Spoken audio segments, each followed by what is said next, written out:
All right, let's move to our next topic, man. So it's only right that we go from MJ to LeBron, and LeBron is not playing. His team got put out in the first round or whatever. But somehow he found a way to get in the news. Of course, he got his podcast, so he gonna be saying some things. And sometimes that's gonna get him in the news. But it's interesting because Kendrick Perkins is I guess he's severing ties with LeBron and Clutch Sports, man. Lately, everything or every topic they've been talking about dealing with LeBron, he's just been saying a lot of stuff that he usually wouldn't say, a lot of truth. And I mean, just the last week when they was making a comment about Kyrie Irving being the most skilled player in the NBA ever. And that became a topic on First Take and became a topic in the pregame before the game. They even asked Kyrie that before the finals started at the press conference. And he was like, man, that's the first question. You know what I mean? It's weird that you asking me about LeBron all these years later. That's my first pregame press conference question. You know, I think that's weird. And Kendrick Perkins was annoyed by it, right? So when they had their show, I don't know if it was a halftime show or pregame, but Richard Jefferson was with him and stuff like that. And Kendrick Perkins was, asked about it, and he didn't want to talk about it. He said, man, it's just another way for LeBron James to steal the spotlight. Like, nobody was talking about him. And you go on your podcast, which is supposed to be about X's and O's, and then you come out and start talking about freaking Kyrie Irving being the best, most skilled player to ever play, right? So he was annoyed by that. He was annoyed by all the conversations that was around Bronny James in the draft, because he was like, this is a player that's supposed to be going undrafted. Why are we talking about him? Why is teams even talking about taking him second round? He's projected to go undrafted. What are we doing? Right. And then he goes with Stephen A and start talking about how Rich Paul and Clutch Sports have been contacting him and approaching him about stuff that he's saying at work. Right. So let's play what Kendrick said, man. It's 2 sound bites, and then we get into the conversation. Does 10 head coaches hurt LeBron's GOAT case? Yes, it do. And Stephen A, let me ask you this. Can you tell the public what I did? Who did I text a couple of days ago in the group message out of the blue? It was you and who? Me and Michael Wilbon. And I texted him and I said, it was me and go Michael. ahead. Yep. And you texted me and Michael Wilbon, and you said, you done convinced me. You damn near convinced me to change my mind on this GOAT argument after watching my 2 big bros say what you guys have said. That is what you said. And Shannon, you can fix your body language, because I'm here for it right now. And here's the thing, right? When it comes down to LeBron, Michael Wilbon was 100% right. It has never been accountability when it comes down to Bron, when he have losing seasons or get eliminated. We could go all the way back to the Miami days. When he got eliminated, he came on the mic and he talked about how he's going to go off and go off, ride into his vacation and live his wonderful life, and everybody else got to go back to living a miserable life. When I think about LeBron James and I think about this situation in particular, it looks bad on him with Darvin Ham. Number one, think about last year, where the Lakers were at the All-Star break. Rob Pelinka make a couple trades. He bring in Rui Hachimura. He bring in D'Lo. Okay, cool. LeBron James was out majority of that second part of that season. Darvin Ham coached his behind off with Anthony Davis leading the way to get them into the play-in, into the postseason, and into the Western Conference Finals. Okay, coming to this season, LeBron James at the trade deadline was sending so many subliminals for Rob Pelinka to make a move, because he knew that the Lakers did not have enough. He knew that he wanted a DeJounte Murray to come over, but Rob Pelinka held on to Austin Reeves and D'Angelo Russell, because he knew that in the Western Conference, he needed guys on the perimeter that was going to defend. So Darvin Ham he got the most what he had. And when you think about this roster, everybody kept saying, well, he's playing D'Lo and he's playing Austin Reeves so many minutes together. Why? Because they need spacing. And that was his only options. At the end of the day, man, I hate to say it, but I believe this in my soul right now. I wish LeBron James will retire. Not because I don't want to see more of LeBron James, not because I don't appreciate LeBron James, but I honestly believe deep down inside, the more LeBron James continue to play the game of basketball, the more it's going to hurt his legacy and the more it's going to continue to hurt his GOAT argument. He said he wished that was last month, right? So this is around the time he's getting fed up with the draft talk. He's getting fed up with LeBron trying to get his name in the media with his podcast and, you know, things he's saying on the podcast. He's fed up with how much we're talking about LeBron, even though his team was out of the playoffs. He was fed up with getting approached by Clutch Sports. He was fed up with all of those things, right? And then the Kyrie thing was the straw that broke the camel's back. And then LeBron unfollowed him on social media. And lo and behold, that became a freaking topic on First Take. How do you do a segment on LeBron James unfollowing Perkins? I have no clue. I have no clue how ESPN producers sat down and was like, we have to talk about LeBron James unfollowing Perkins. And then they made it a segment, right? So they talked about it. I played for you what Perkins said, but just the fact that he's saying that he no longer thinks LeBron James is the GOAT after you sit down and think about everything and you think about all the maneuvering he's done and all the manipulation he's done. Like Perkins is breaking away from his programming.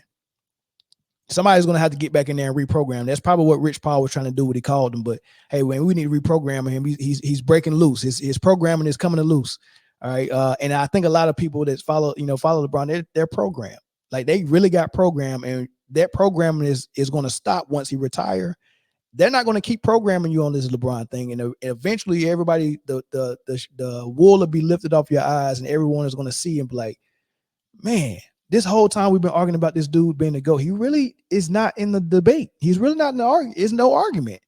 Like, what was we thinking? But I think it's coming for a lot of people, and Perkins is one of them. But this is his response to him getting unfollowed. I'm just saying, but what I'm saying is this. Imagine unfollowing me on Twitter, but you still got to wake up and watch me on TV every day because I ain't going nowhere anytime soon. That's number one. Number two, I think LeBron James got sensitive over the last couple weeks because I've been calling him out or have to speak on certain things that he may disagree with, like the firing of Darvin Ham or the coaching search for the Lakers, or even having to touch on the Bronny James situation when it comes down to dealing with the draft. At the end of the day, everyone on this television, including USA, because you and I over the last 3 years, and Molly, you can contest to this, we have been going back and forth, and name me somebody, probably other than Shannon, that has been coming on here lobbying and defending for LeBron James like I have been on the basketball side of things. That's totally true. And a few times that I disagree with you, you get in your feelings and you don't pick up the phone and hit me up or send me a text. And you know the disappointing part about it is that I get a call or text from Rich Paul. Bron, I've been knowing you since 1999, brother. So the reason why I played that, because I really wanted y'all to hear the part when he said he got a call from Rich Paul. LeBron didn't call him and talk to him as a brother.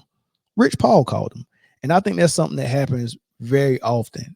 Rich Paul and Clutch Sports are so concerned with whatever narrative that's about LeBron out there that he's emailing and calling people to try to fix it or manipulate it or influence it or suggest something else. You know what I mean? We just need something out there on the record about LeBron, because we know how important it is to get things out there on big platforms, because it's part of the social engineering or the programming, right? It's part of it. I did a show about Rick Bucher when he said he got an email from Clutch Sports talking about LeBron James in the MVP race. Like, he got an email from Clutch Sports literally saying, hey, here's the reasons I believe LeBron should be considered for MVP, right? So, that's a lot of effort to do stuff like that, right? But you know, it makes you think. What are the conversations like with Rich Paul, anybody else from Clutch Sports when it comes to guys like Shannon Sharp and Nick Wright, Chris Bouchard? Those guys is out there capping for LeBron. What are those conversations like? What are they saying? What does Rich Paul think if they ever say anything negative, or not even really negative, but anything that don't go toward the narrative that Clutch Sports want for LeBron? What do they get phone calls as well? Because we hearing Rick Bucher getting emails, we hearing Kendrick Perkins getting phone calls and getting approached in person by people that don't agree or don't like what he said about LeBron on national TV. That's a problem, right? And I'm all for my brothers having some type of influence or power with a huge company like Clutch Sports, but don't abuse it, like especially just for one player. Now, I think it's real unnecessary. Like him being the GOAT or being in the GOAT conversation or being in the GOAT debate is really not that important for you to go through all of this effort. Just go out there and hoop. Literally, just go out there and freaking hoop and stop doing all that nonsense, right? So I think all of that is unnecessary for sure, for sure. I don't like it. Kendrick Perkins don't like it. But as far as what y'all think, I see some of y'all in the comments. I open the phone lines up one more time. Maybe I just take 2 calls on this one. But they got to come in quick, or I'm moving on to the next topic, man. Get these calls in. Let me know what y'all think about that whole part of it. Kendrick Perkins getting approached by Rich Paul. Kendrick Perkins breaking loose from his programming. Kendrick Perkins saying that he don't think LeBron is the GOAT anymore. He's convinced now, that, he might have been wrong this whole time, right? All of those things. Ronnie, what's good, brother? What's up, G? I'm good, man. What's your thoughts? I'm gonna try to make it quick, man. I mean, it's been the same stuff, man, as what I've always been saying when it comes to LeBron. And I actually, when it came to this situation that Perk is talking about, I actually didn't even have a problem with what LeBron was saying.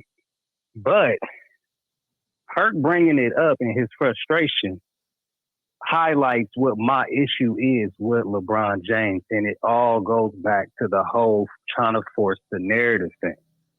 That's what this whole thing is about, because it reminded me too about with Reggie when he kind of got frustrated and he like, exposed a little bit. But you can tell there's something else going on. I guarantee you, because I think you said something about it, like when he retired, like more stuff is going to come out. People are already tired of LeBron. They're just waiting on him to retire, because there's more behind the scenes that we don't know. But a lot of people, Perk, Stephen A., a lot of folks, even ballers, of course, they know what's going on. Because, again, too, that Dan Hurley thing, I don't think that was a coincidence that he didn't take that job. There's a lot of stuff that's going on behind the scenes that we can't really put to, because we don't know all the pieces to the puzzle. Right. But there's something else going on, and LeBron is in the middle of it. And during that conversation that you just played, Perk, because I think that's when he was on First Take, right? Yep. Mm-hmm. Stephen A. brought up something too, as far as about when it comes to LeBron, and it's never LeBron. It's always he's sending out his little cronies, his little minions. Yeah. You know what I'm saying? Yep. And then talking about as far as talking about, because that whole Clutch Sports thing, and then you just mentioned too about people getting calls like, "Hey, what you doing?" Perk just pointed it out. Rich Paul, call him. Yo, what's up? What's going on? So there's something else going on. And I think that's the frustration with LeBron, because it's his politics makes it hard to really appreciate his greatness, because he is great. But it's hard to, because you're trying to force yourself to be somewhere. It's like a spoiled child. Like you never satisfied. And to me, that's what it is. Because Stephen A. even brings it up. He's like, this dude. He's like, all the years of the NBA, I say you the second greatest, and you're literally offended by it. That tells you a lot about him as a person. Yeah. You get what I'm saying? Yeah. So it goes into, as far as the whole situation with the whole politic thing and the whole trying to spread this narrative and push this You know what I'm saying? So, I've always peeped that. And that's why I don't think, and it's just my opinion. That's why I think that he didn't stay in Miami. That's just my opinion. They wasn't going with the antics and letting him play his whole little thing that he wanted to do. And I think that's why he left. He went there for the mission of winning championships because he knew he needed that. But he never had it in his mind to stay there or anything like that. And I think that when he really realized I can't okey doke with them like I can in Cleveland or in LA, correct. He was like, I gotta go. He was like, no, I can't do it here. But that's all I really got to say, man. I'm going to let some other people get in, man. Thanks for the call, bro. Oh, hey, and one other thing, too, man. Y'all beefing? What's going on, man? Who? Y'all. The other caller said something about something. What's going on? Oh, DC Slim? Yeah, y'all all right? I don't know. I ain't talked to him. He called in Friday and Who's that? They ain't the dude that's actually on the show. That's just a caller? No, one of the callers. Yeah. Oh, okay. I was making sure the panel. Oh no, man, we ain't never go beef on the panel, man. But it's like, man, it's like yeah, sure. The panel got like 20 years of friendship, man. If we beefing on the panel, nobody would ever know, and we'll still be here on Friday recording. That's how crazy it is. Yeah. We saw. Yeah, I got family. I got people just like that too, man. Y'all keep that up, and I'll holler at y'all later, man. All right, thanks, bro. Yep, later. All right, one more call. World Breaker, where you at? I'm still waiting to get cooked. Caller from Virginia. What's your name? This is Darren calling from Richmond. What's good, man? What's your thoughts? Man, first let me just tell you, you got the best sports show on social media, bro. Because you think logically, and I like that. Now, some of the stuff you say I don't agree with, so let me just try to hit a little bit of it. Okay. When I look at the Jordan-LeBron debate, to me, I don't even have LeBron in my top 10. Okay. Right. I don't see, like, when you look at great players, like I'm not, who am I supposed to put him in front of? I don't believe he was better than Larry Bird or Magic Johnson. I don't believe he's better than Kobe, Shaq, Dream, Tim Duncan. I don't even have him ahead of Scottie Pippen. I believe that Scottie was a better on-ball defender. Scottie could play with his back to the rim. Scottie actually ran an offense, the triangle offense. Scottie, without Mike, did it with a bunch of role players and was one bad call away from being in the finals by himself. And at his size, he was a big player, back at that time. I don't believe that LeBron is better than Scottie Pippen right now.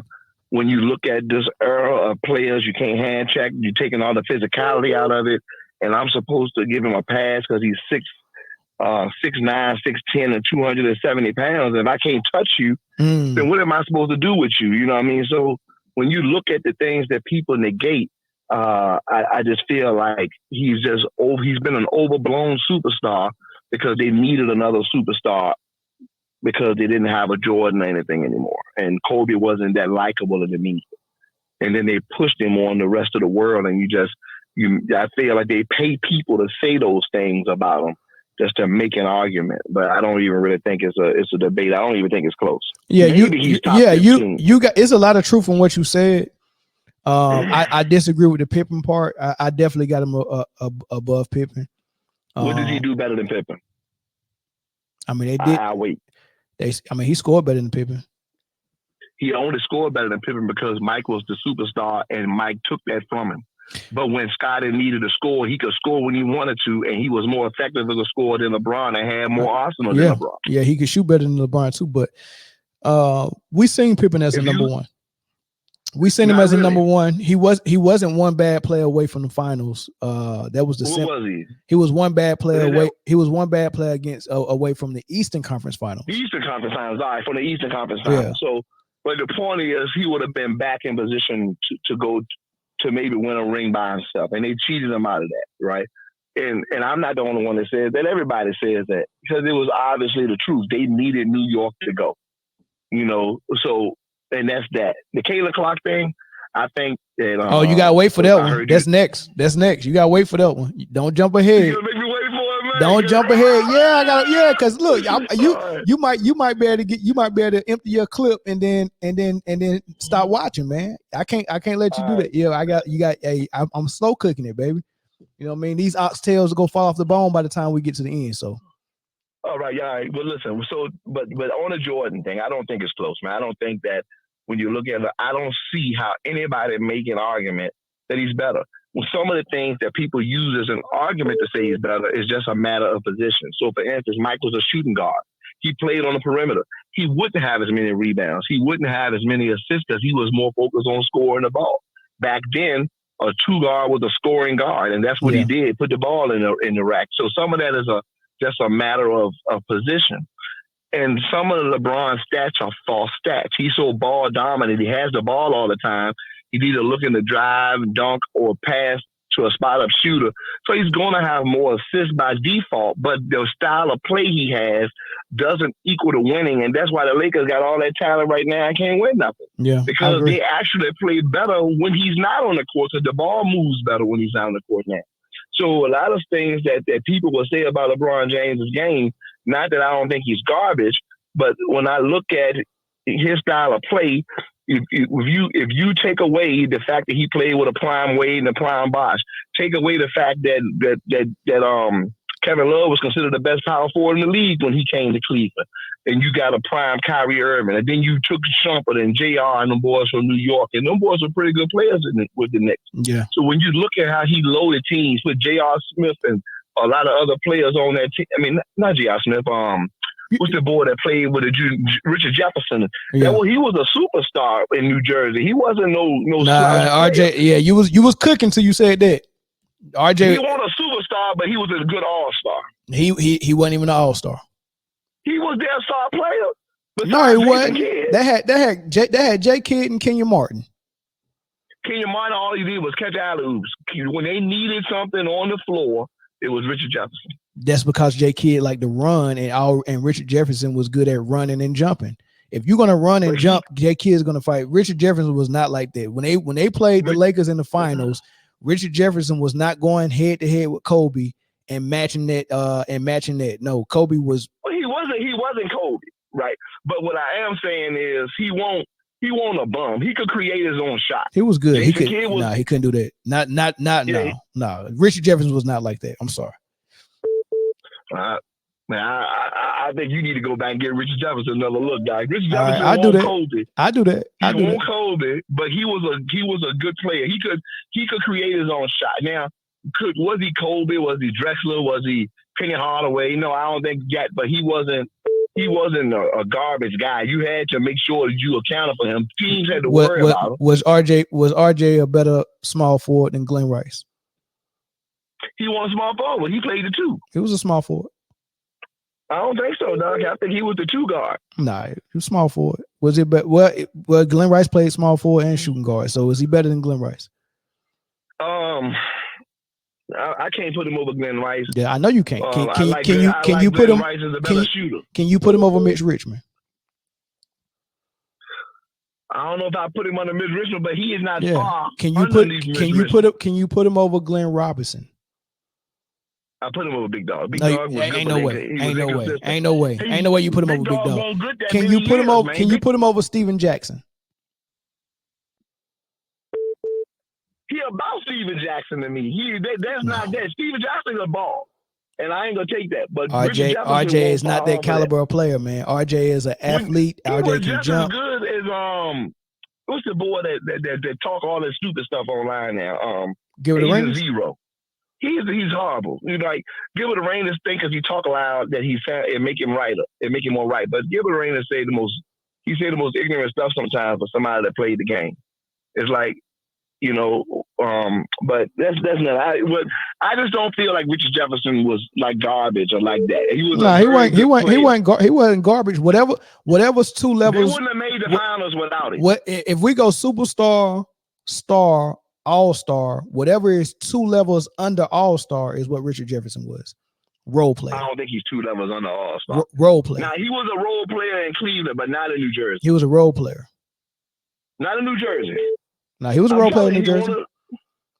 They ain't run no plays for him. Kerry Kittles got plays ran for him. Kenyon Martin got plays ran for him. They ain't run no plays. Kerry Kittles was gone by the time he got there. I mean, he might have been, but by the time when they got to the finals, there was no Kerry Kittles. I think Richard was the starter. I want to say they got RJ really young.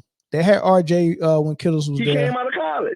Oh, yeah, he was young, and Kittles might have still been there, and then eventually Vince Carter got there. Yeah, but Nah. but Vince look, Carter let never me played with kids. let me move on from this. I got some other callers coming in. I'm sorry, brother. But All I right, no appreciate doubt. you taking my call. All right, no problem. All right, I take two more if I can get them in quick. John Wayne, thanks for the super chat. This man is speaking straight facts. If Kobe never went to Colorado, the NBA wouldn't have needed to push LeBron. That it could be some truth to that. Caller from Louisiana. Well, you got 30 seconds. I'm gonna try to get one more in after you. Go ahead. All right. Hey, yo, man. I was watching your video the other day about the Gino dude, the coach for Yeah. for UConn, I think. Yeah. It was a says Caitlin Clark is not built for the NBA. I was watching your video, man, and I had a problem with how you was letting them black women talk down on Caitlin Clark. Like, them black women were saying everybody on South Carolina bench was a better player than Clark because start over Clark in WNBA. And you sat there, you ain't say nothing, dog. You know what I'm saying? Okay. What you wanted me to say? So I'm saying, you saying you agree with that. That's what you're saying. I agree with what? That everybody on that Caitlin Clark, because they said too that Caitlin Clark should be on the bench. And that South Carolina, every bench player on South Carolina. No, I ain't agree with that. I think I said I didn't agree with it during the show. No, you ain't say that. You ain't say nothing. Oh, okay. You shaking your head last. Oh, okay, my bad. You want me to say I disagree with it? Yeah, I don't think Caitlin Clark was a worse player than every player on South Carolina, and I think she would have started on South Carolina. All right, that's all I want to hear you say. But next time, bro, when they in here, bro, speak up. You know what I'm saying? They Wait, saying dumb shit. wait. Next time. Slow down. Slow down. Don't nobody need to tell me to speak up. You think do I look like that caliber of look like that caliber of a person that don't speak up? If someone's on my panel and I invited them on my panel as a guest and they have an opinion, I'm not obligated to debate them on that opinion. You said an opinion. I disagree with it. If I didn't say I disagreed with it, I apologize for you to you as a listener if that's what you wanted to hear. But to come on here and say I let those black women do X, Y, and Z, that's already starting off bad, brother. Like you can't do that. Like you almost coming into my house when you come on my panel and you call in, right? You almost coming into my house. You gotta wipe your feet, and I don't think you did that. I think you came in here with an axe to grind. I think it was a little bit disrespectful, big dog. Yeah, you disrespect. Yeah, I'm a Clark fan, so you disrespect Clark. I'm disrespect you. Oh well, if that's the case, so you called in here on behalf of Caitlin Clark. LeBron, come on, man. You came here on the behalf of Caitlin Clark. Hey, I came and stood on business. Yeah, you wanted that smoke. I brought that smoke to you. Oh, okay. Well, I appreciate the smoke. I just wanted to check you right quick. That's all, though. I appreciate the smoke, man. You gonna love this next topic. You gonna love it. Stick around. I'm gonna keep watching. Yeah. Call back too. Right. Call back. All right. Yeah. He said I'm a Clark fan. Let's hear him and get to this Clark. One last call so we can hear him and get to this Clark topic. One last call. Greg Anderson, you call back real quick. He said you ain't say nothing to these black women. Lord have mercy. Greg, where you at?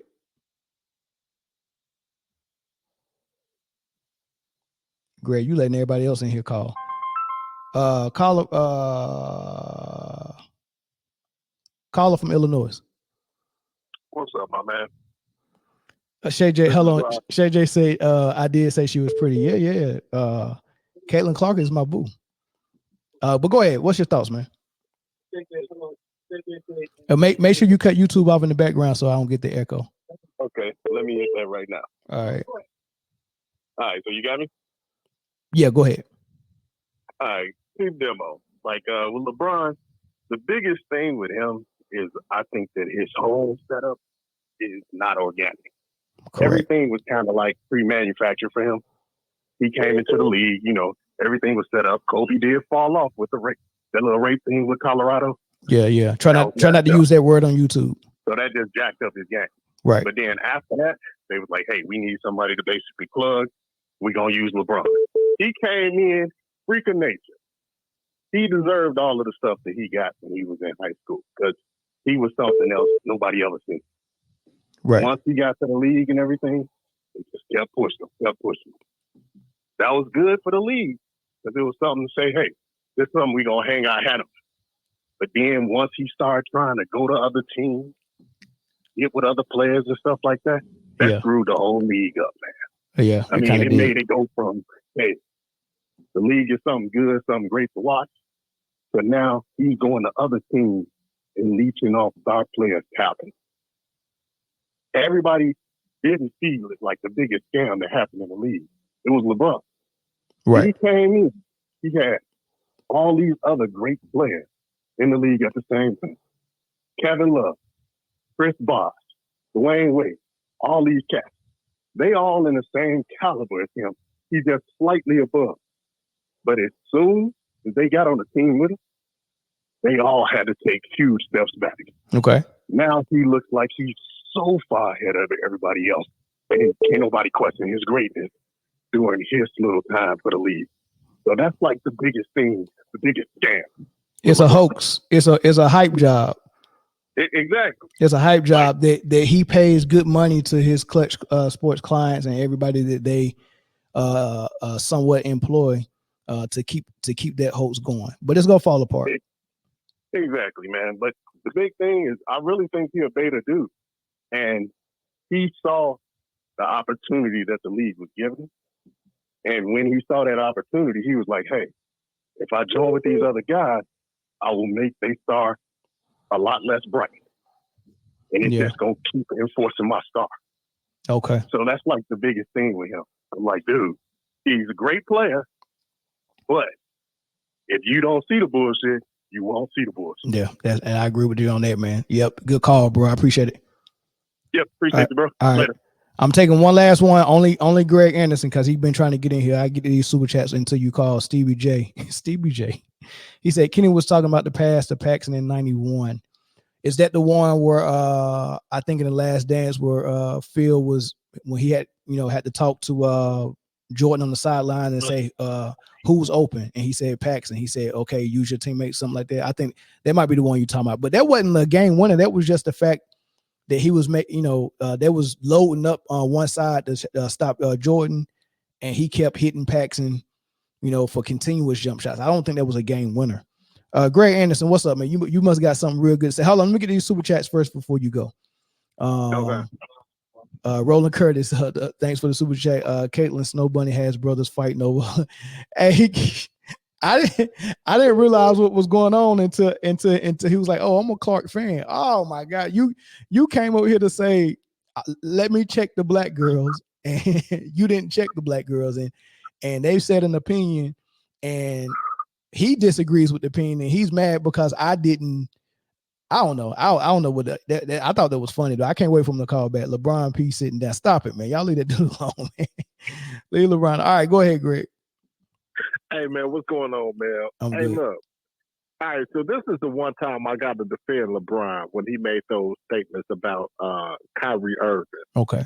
Now, in theory, he said the right thing. He says, "Hey, Kyrie is a hell of a basketball player. He should have left it at that." But I have the problem. The problem I have is with the words that he used. He said, "Kyrie is everything." So I have so much to say about him, I don't know what to say. And then he just started making up bullshit. That's what got him in trouble because he really didn't mean it. But that's not even the biggest issue. The biggest issue is your boy Kendrick Perkins. I ain't even gonna lie, man. Dude came on sounding like one of them bitter exes. Like after y'all break up, now all of a sudden you got a little pipe and you can't stroke it right. It's like, bro, you've been meat riding, you've been glazing for the last 3-4 years on ESPN, and now you in your feelings. Both y'all sensitive, both y'all in y'all feelings. So now all of a sudden you want to tell LeBron he got a little pee-pee. So they broke up. They broke up, man. It's a nasty breakup on TV. This needs to be covered on TMZ. And ESPN needs to be ashamed of themselves for putting on a 15, 20-minute segment. And I need to be ashamed for giving them that view because I watched the whole thing. And after I watched it, I was like, that's 15 minutes of my time I can never get back. But just know, I'm gone. But just know that, hey, LeBron wasn't wrong in what the sentiment and what he said. It's just the way that LeBron just delivers messages it's like he's so narcissistic he can't help it. Right. It's just everything just come off sounding wrong. But this is on Kendrick because there's no way you should do a segment that I unfollowed you. Oh, man, I wouldn't even showed up for that. If the producers told me that's what we were doing, I was like, man, y'all gonna have to do that without me, man. Ain't no way I'm about to do that. Come on, man. That was like a gay lover's quarrel. I'm gone, bro. All right, man. Thank you. All right, that's it for this segment, man. Let's move to Caitlin Clark, man.